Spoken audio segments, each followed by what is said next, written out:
حضرت عمر بن خطاب رضی اللہ تعالیٰ عنہ ایک ایسے صحابی رسول اور ایک ایسے خلفائے راشدین جنہوں نے اسلام کو اپنے عروج پر پہنچایا.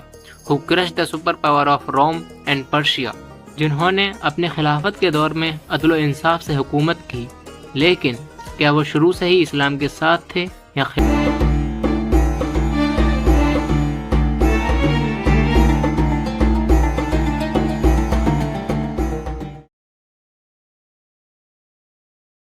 دوستو سنیے ذرا اس دور کی حالت.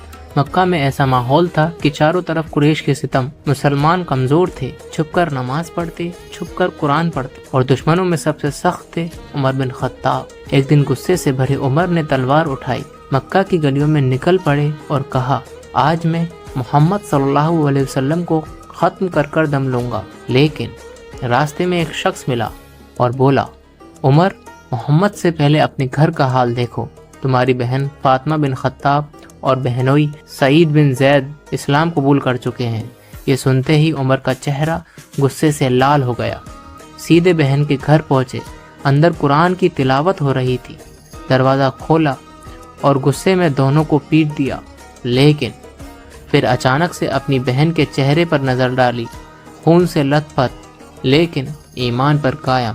اس وقت عمر کا دل کانپ اٹھا اور بولے، مجھے وہ آیتیں سناؤ جس کی وجہ سے تم ایمان لے آئے. بہن نے کہا، تم پاک نہیں ہو، پہلے غسل کرو. غسل کے بعد عمر بیٹھے اور وہ آیتیں سنی جن کا مفہوم یہ تھا، ہم نے یہ کتاب اتاری ہے اس ذات کی طرف سے جس نے زمین اور آسمان پیدا کیے. بس دوستو، یہی لمحہ تھا جب عمر کی آنکھوں میں آنسو بہہ نکلے. تلوار ہاتھ سے گر گئی اور دل نے گواہی دی کہ یہ کلام انسانوں کا نہیں ہو سکتا، یہ کلام پیغمبروں کا نہیں ہو سکتا، یہ کلام خدا کی طرف سے ہی اتارا گیا ہے. عمر اٹھے اور سیدھے دربار رسول میں پہنچے. صحابہ ڈرے، بولے، عمر آیا ہے، وہ بھی تلوار کے ساتھ. لیکن نبی صلی اللہ علیہ وسلم نے کہا، اسے اندر آنے دو.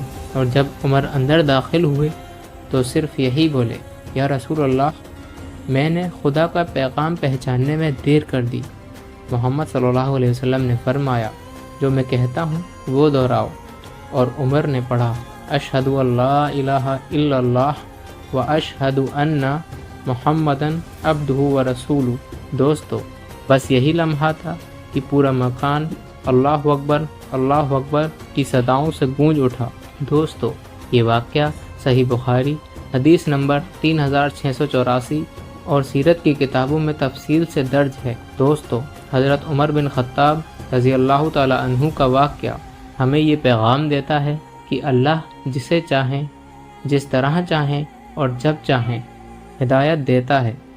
تو ہمیں کسی سے نفرت میں یہ نہیں کہنا چاہیے کہ یہ کبھی صحیح نہیں ہوگا. دوستو، اگر آپ کو یہ واقعہ اچھا لگا ہو تو کامنٹ میں لکھیں، یا اللہ مجھے بھی صحیح ہدایت اور ایمان کی مضبوطی عطا فرما. اینڈ ویڈیو کو لائک کریں، شیئر کریں اینڈ چینل کو سبسکرائب کریں تاکہ ایسے ہی روحانی پیغام آپ تک پہنچتے رہیں. جزاک اللہ خیر.